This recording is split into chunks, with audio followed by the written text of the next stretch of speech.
நண்பர்கள் அனைவருக்கும் இனிய வணக்கம்.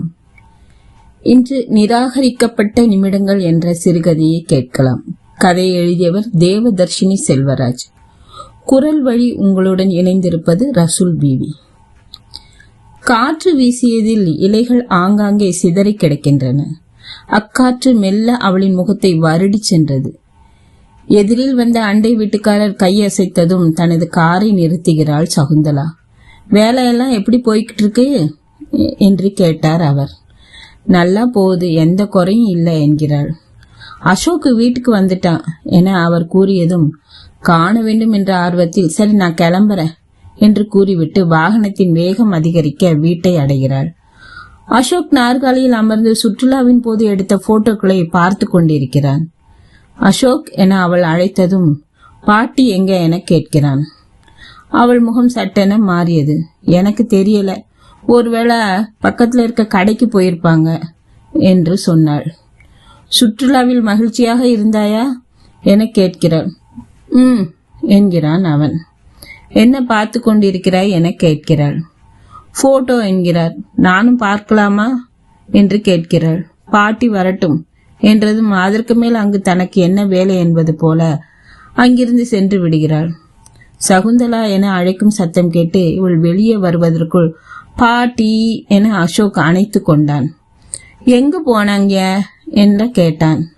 நான் சந்தைக்கு போயிருந்தேன் தங்கம் என ருக்மணி கூறினாள். சரி வாங்க பாட்டி, நான் உங்ககிட்ட சொல்ல வேண்டியது நிறைய இருக்கு என்று சொன்னான். இருப்பா, வாங்கிட்டு வந்ததை எடுத்து வச்சுட்டு வந்துடுறேன். அதற்குள் சகுந்தலா, அவன் உங்களுக்காக தான் காத்துக்கிட்டு இருக்கான், நீங்க அவன்கிட்ட போய் பேசுங்க, நான் இதை பாத்துக்கிறேன் என அவள் கையில் இருந்த பையை வாங்கி கொண்டு சென்று விட்டாள். அசோக் நடந்த அனைத்தையும் பாட்டியிடம் சொல்லிக் கொண்டிருப்பதை சமையலறையில் நின்றபடியே கேட்டுக்கொண்டிருந்தாள் சகுந்தலா. ஒரு நாள் சகுந்தலாவை பார்க்க அவள் தோழி ஸ்வேதா வீட்டிற்கு வந்தாள். அசோக் நல்லா இருக்கியா என ஸ்வேதாவை கேட்கிறான். நல்லா இருக்க, நீ எப்படி இருக்க என அவள் கேட்க நன்றாக இருக்கிறேன் என்கிறான். பாட்டி, நான் வெளியே போகணும், காசு வேணும், அவங்க கிட்ட வாங்கி கொடுங்க என்றான். நீயே உன் அம்மாட்ட வாங்கிக்க என்றாள் ருக்மணி பாட்டி. எனக்கு பணம் வேணாம் என்று சென்றவனை அழைத்து இரு என்று காசை வாங்கி கொடுத்து அனுப்பி வைத்தாள் ருக்மணி. அவன் சென்றதும் ஸ்வேதா சகுந்தலாவை தனியாக அழைத்து, இன்னும் எத்தனை நாட்களுக்கு இருவரும் இப்படியே இருக்க போறீங்க? நீ அவனுக்கு அம்மா, ஏதோ ஹாஸ்டல்ல தங்கி இருக்கிறத போல நீ வருவதும் போவதும் நன்றாக இல்லை. யாரோ எவரோ போல் இருவரும் இருக்கிறீர்கள். இதெல்லாம் எந்த வீட்டிலாவது நடக்குமா என கேட்கிறாள். என்னை பேச அனுமதித்தால் தானே நான் என்ன சொல்கிறேன் என அவனுக்கு புரியும். போனாலே மூஞ்சியை திருப்பிக்கிறான். வீட்டை விட்டு போயிடுவேன்றா. எப்பொழுது நினைக்கிறானோ அப்பொழுது பேசட்டும் என்று கூறிவிட்டு அங்கிருந்து சென்று விட்டாள். ஒரு நாள் சோகமாக இருக்கையில் வந்து அமர்ந்தவளிடம் என்னடி ஆச்சு என உடன் வேலை செய்பவள் கேட்க, புதிதாக ஒரு ப்ராஜெக்ட் கிடைத்திருக்கிறது, அதற்காக நான் 6 மாதம் ஹெட் ஆபீஸில் பணிபுரிய வேண்டும் என்று சொல்கிறார்கள். இதுக்கு போய் யாராவது சோகமா இருப்பாங்களா என்று கேட்கிறாள். ஆனால் அசோக்கை விட்டு சென்றால் மீண்டும் விரிசல் ஏற்பட்டு விடுமோ என பயமாக இருக்கிறது, மனம் மறுக்கிறது என்று கூறுகிறாள். வேறு வழியிலே நீ சென்றுதான் ஆக வேண்டும் என தோழி கூறியதும் ஆமாம் என்பது போல் அவளும் அமைதியாக அமர்ந்திருக்கிறாள். வீட்டிற்கு வந்ததும் விஷயத்தை சொல்கிறாள். ஏற்கனவே அவன் உன்னிடம் சரியாக பேசுவதில்லை, இதில் 6 மாதம் மீண்டும் செல்கிறேன் என்கிறாய் என ருக்மணி கேட்கிறாள். நான் இருந்தால் மட்டும் என்ன என்னுடன் பேசிக்கொண்டாயிருக்கிறான், சந்தோஷம் என்பான், அதை ஏன் நான் கெடுக்க வேண்டும் என சகுந்தலா சொல்கிறாள். பத்திரமாக செல், அங்கு வீடு சமையல் எல்லாம் எப்படி என ருக்மணி கேட்க, அது அனைத்தையும் என் கம்பெனி பார்த்து கொள்ளும், நான் நாளைக்கே செல்ல வேண்டும் என்கிறாள். அசோக் வந்ததும் அவனிடம் விஷயத்தை சொல்ல அவன் எதுவும் சொல்லாமல் அறைக்கு சென்று விட்டான். தனது உடைமைகள் அனைத்தையும் எடுத்துக்கொண்டு அசோக்கின் வருகைக்காக காத்து கொண்டிருக்கிறாள். கார் அவளை அழைத்து செல்ல வாசலின் முன் வந்து நின்றது. உடைமைகள் அனைத்தையும் காரில் எடுத்து வைத்துட்டு மேடம் போலாமா என டிரைவர் கேட்கிறார். ஒரு 10 நிமிடம் என்று சரி காரில் காத்திருக்கிறான். அரை மணி நேரம் கடந்த நிலையில் மேடம் இதற்கு மேலும் தாமதித்தால் போக்குவரத்து நெரிசலும் மாட்டிக்குவோம் என்கிறான். சரி என காரில் ஏறி சென்று விட்டாள். அவள் சென்று 1 மணி நேரம் கழித்து வீட்டிற்கு வருகிறான்.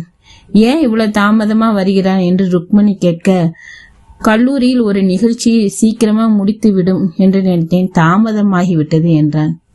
போயிட்டாங்களா என கேட்கிறான். என்கிறாள் ருக்மணி. அவன் அறைக்கு செல்ல நகர்ந்தவனே, டே நில்லு, அவ உன் அம்மா, ஏதோ விருந்தாளியை கேட்கிற மாதிரி கேட்கிற என ருக்மணி கேட்கிறாள். அவங்களால நான் அடைந்த கஷ்டத்தையும் வலியும் நான் மறக்க மாட்டேன். நீங்க அவங்கள பத்தி என்னிடம் பேசாதீங்க என்று கூறிவிட்டு சென்று விட்டான். அவள் தான் பத்திரமாய் வந்து சேர்ந்ததை ருக்மணியிடம் தெரிவித்து விட்டு நிற்கிறாள். அவளுக்கென ஏற்பாடு செய்துள்ள இடத்திற்கு டிரைவர் அழைத்து செல்கிறான். சமைக்கவும் பிற வேலைகளை செய்யும் ஒரு உதவியாளர் அங்கு இருக்கிறார். அவள் எந்த இடையூறும் இல்லாமல் வேலை செய்ய வசதியாக தோட்டத்தில் ஒரு மேஜையும் இருக்கிறது. அவள் சிறிது நேரம் இளைப்பார அங்கு ஒரு நீச்சல் குளம் இருக்கிறது. தலைமை கம்பெனிக்கு செல்கிறாள். அங்கு அவளுக்கென்று ஒரு தனி அறையும் உதவி செய்ய ஒருத்தரையும் கொடுத்து இருக்கிறது. அப்படியே நாட்கள் நகர்கிறது. அசோக் வெகு நேரமாக எதையோ தேடிக்கொண்டிருக்கிறான். எங்கு தேடியும் கிடைக்கவில்லை என சகுந்தலாவின் அறைக்கு செல்கிறான். அவள் அறைக்கு முதலில் செல்கிறான். அவளின் படுக்கை அறை பக்கத்தில் இருக்கும் மேஜை மீது அசோக்கின் போட்டோ உள்ளது. அலமாரியில் நிறைய புத்தகங்கள் இருக்கிறது. அதற்கிடையில் டைரி இருக்கிறது. அதை எடுத்து பார்க்கிறான். அதில் அவளும் அவனது அப்பாவும் சேர்ந்து எடுத்த போட்டோ இருக்கிறது. முதலில் இருவரும் இருக்க போட்டோவை பார்க்கிறான். அதற்கு பின்னால் சுரேஷும் நானும் கல்லூரியில் ஒன்றாக படித்தோம். அப்படியே இருவருக்கும் பழக்கம் ஏற்பட்டது. அவனே வந்து என்னை திருமணம் செய்து கொள்கிறாயா என கேட்டான். இருவரும் ஒரு துணையும் இல்லாமல் வாழ்ந்திருக்கிறோம். நல்ல நிலையை அடைந்தவுடன் அதை பற்றி சிந்திக்கலாம் என கூறினேன். இருவருக்கும் வேறு வேறு நிறுவனத்தில் வேலை கிடைத்தது. போனில் பேசிக்கொண்டே இருவரும் காலத்தை கடத்தினோம்.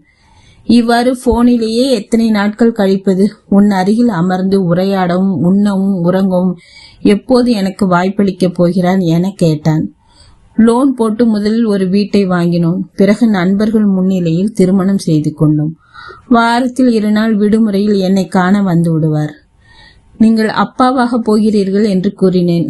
அச்செய்தியை கேட்டதும் உடனே கிளம்பி வந்து விட்டார். என்னை பார்த்து கொள்ள ருக்மணி என்ற அம்மாவை வேலைக்கு வைத்தார். ருக்மணி அம்மா என்னை சொந்த மகள் போல பார்த்து கொண்டார். நானும் அவரை எனது அம்மாவை போல நினைத்தேன். 9 மாதம் கடந்த நிலையில் உன் அருகில் நான் இருக்க வேண்டும் என ஆசையாக உள்ளது. என் வேலையை விட்டுவிட்டு இங்கு வேறு வேலையை பார்க்கவா என்று கேட்டார். சரி என்றேன். வேலையை விட்டுவிட்டேன். அனைத்து பொருளையும் எடுத்துக்கொண்டேன்.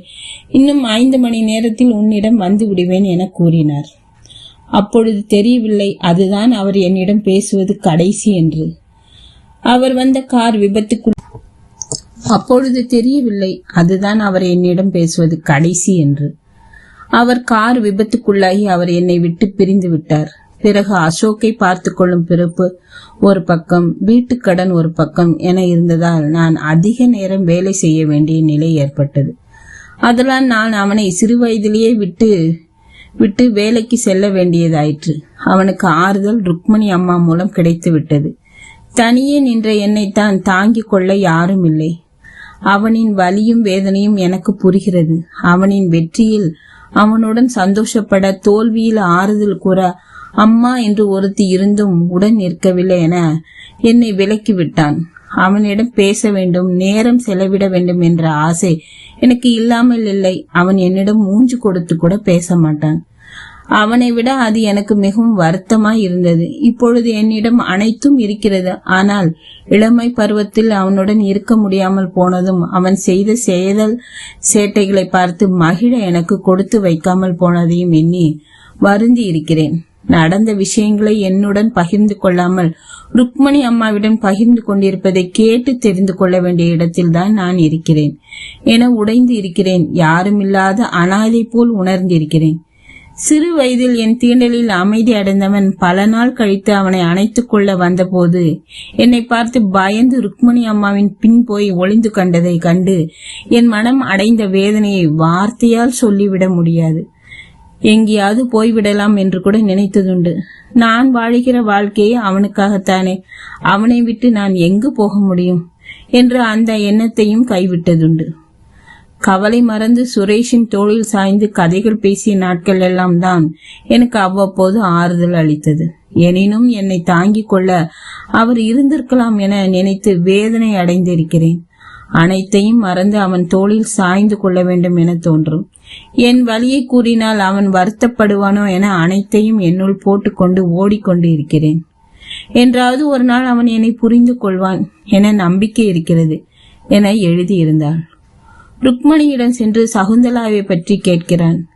அவள் சொல்ல ஆரம்பிக்கிறாள். உங்க அப்பா உங்க அம்மா விட்டு போனதுக்கு அப்புறம் மனசளவுல அவள் மிகவும் உடைஞ்சிட்டா. அவளை அதிலிருந்து வெளியே கொண்டு வர ஸ்வேதாவும் நானும் மிகவும் சிரமப்பட்டோம். நீ பிறந்த பிறகு இரவு நேரத்துல உன்னையும் பார்த்துக்கிட்டு அவள் வேலையும் செய்து கொண்டிருப்பா.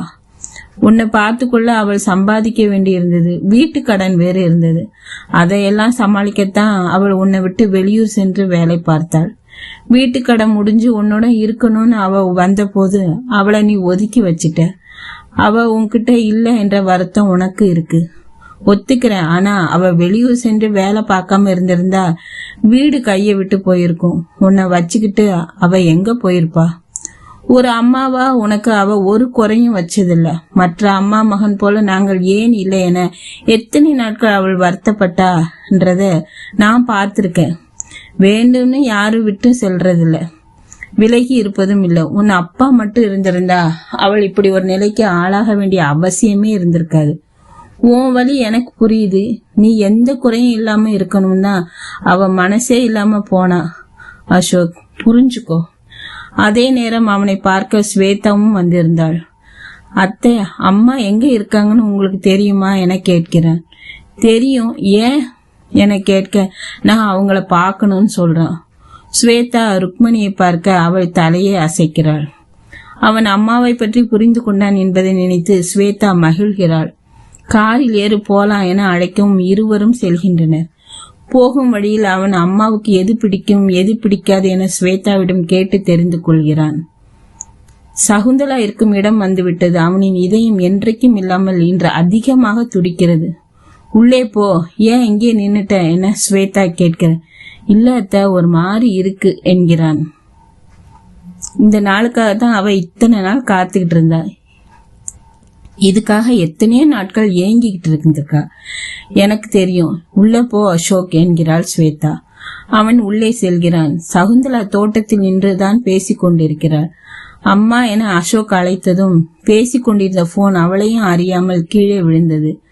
அவள் திரும்பி பார்க்கிறாள். அவன் ஓடி வந்து அணைத்துக் கொள்கிறான். இருவரின் கண்ணீரில் அந்த இடமும் நனைந்து எத்தனை வருட ஏக்கம் தவிப்பு இன்று நிறைவேறிவிட்டது என ஸ்வேதா கேட்கிறாள். அவள் சிரிக்கிறாள். இத்தனை நாட்கள் இந்த சிரிப்பை எங்கு மறைத்து வைத்திருந்தாய் என ஸ்வேதா கேட்கிறாள். சகுந்தலாவும் ஸ்வேதாவும் அமர்ந்து பேசிக் கொண்டு இருக்கின்றனர். எப்படி அசோக்குக்கு தெரியும்? யாரு சொன்னா என சகுந்தலா கேட்கிறாள். அவன் உன்னுடைய டைரிய படிச்சிட்டு இருக்கான், அப்புறம் ருக்மணி அம்மாட்ட கேட்டு தெரிஞ்சிட்டு இருக்கான் என்கிறாள். அவன் காஃபி போட்டு கொண்டு வந்து இருவருக்கும் கொடுத்தான். காஃபியை கொண்டு வந்து தேங்க்ஸ் என்றாள். சகுந்தலாவின் கை மேஜையின் மீது இருந்து அதை பிடித்து கொண்டு, அம்மா என்னை மன்னித்து விடுங்கள், உங்களை புரிந்து கொள்ளாமல் கஷ்டப்படுத்தி விட்டேன். நீங்கள் எனக்காகத்தான் இத்தனையும் செய்தீர்கள் என அறிந்து கொள்வதற்கு இத்தனை வருடங்கள் ஆகிவிட்டது. நீங்கள் என்னிடம் பேச வரும்போது நான் உங்களை அலட்சியப்படுத்தி விட்டேன். நீங்கள் எனக்கு தேவையில்லை. இவ்வாறு மறுபடியும் என்னை தொந்தரவு செய்தால் நான் எங்காவது சென்று விடுவேன் என கூறிவிட்டேன். அப்பொழுது நீங்கள் அடைந்த வேதனை என்னால் இப்பொழுது புரிந்து கொள்ள முடிகிறது. நீங்கள் எனக்கு அறைந்தாவது புரிய வைத்திருக்கலாம். உங்களை நான் ஏங்க வைத்திருக்கிறேன், தவிக்க வைத்திருக்கிறேன், அழ வைத்திருக்கிறேன். இருந்தும் நீங்கள் என்னிடம் கடுமையாக ஒரு வார்த்தை கூட பேசியதில்லையே, ஏன் என்கிறான். அசோக், உன்னிடம் எனது வார்த்தை, எனது ஏக்கம், எனது தவிப்பு, எனது கோபம் அனைத்தையும் தோற்று போகும். ஆனால் என் அன்பு மட்டும் தோற்று போகாது. நீ குழந்தையாய் இருக்கும்போது மார்பில் உதைப்பாய், அதை தெரிந்தோ செய்தாய். அது எப்படி எனக்கு வலிக்கவில்லையோ அது போலத்தான் இதுவும். நீ என்னை வேண்டும் என்று காயப்படுத்தவில்லை, அதனால் ஒருபோதும் எனக்கு வலித்ததில்லை. வருத்தம் மட்டும் இருந்தது. நீ இல்லாமல் நான் இல்லை. நீதான் என் வாழ்க்கையின் ஆதாயம். நான் வாழும் வாழ்வே உனக்காகத்தான். சில நேரத்தில் நீ விலகி ஓடாமல் என்னை பேச அனுமதித்திருந்தால் நன்றாக இருந்திருக்கும். இனிமேல் நீ இவ்வாறு நடந்து கொள்ளாதே. பேசி தீராத பிரச்சனை இவ்வுலகில் எதுவும் இல்லை அசோக் என்கிறாள் அவள். சரிமா என்கிறான். இருவரும் சேர்ந்து முதலில் ஒன்றாக சமைக்கிறார்கள். அதை பார்த்து ஸ்வேதா சந்தோஷப்படுகிறாள். சகுந்தலாவை விட்டு மீண்டும் வீட்டிற்கு செல்லும் போது, அம்மா நான் போயிட்டு வரேன், பத்திரமா இருங்க என்று கூறிவிட்டு செல்கிறான். அவன் ஊருக்கு சென்றவுடன் அம்மாவிடம் போன் பண்ணி என்ன பண்றீங்க ஏது பண்றீங்க என விசாரிக்கிறான். நீங்கள் இல்லாத வீடு வீடாகவே இல்லை அம்மா, சீக்கிரமா வாங்க, உங்களை ரொம்ப மிஸ் பண்றேன் என்கிறான். அந்த வார்த்தை அவளது காதில் அழுத்தமாய் ஒழித்தது. அவ்வளவு நாளாக அவனிடம் இருந்து கேட்க நினைத்த வார்த்தை, அதுவும் வெறும் வார்த்தை அல்ல, அவளின் ஏக்கம். சந்தோஷத்தில் அவள் கண்ணில் கண்ணீர் வருகிறது. அந்த கண்ணீர் வெறும் கண்ணீர் அல்ல, அது ஆனந்தத்தின் வெளிப்பாடு.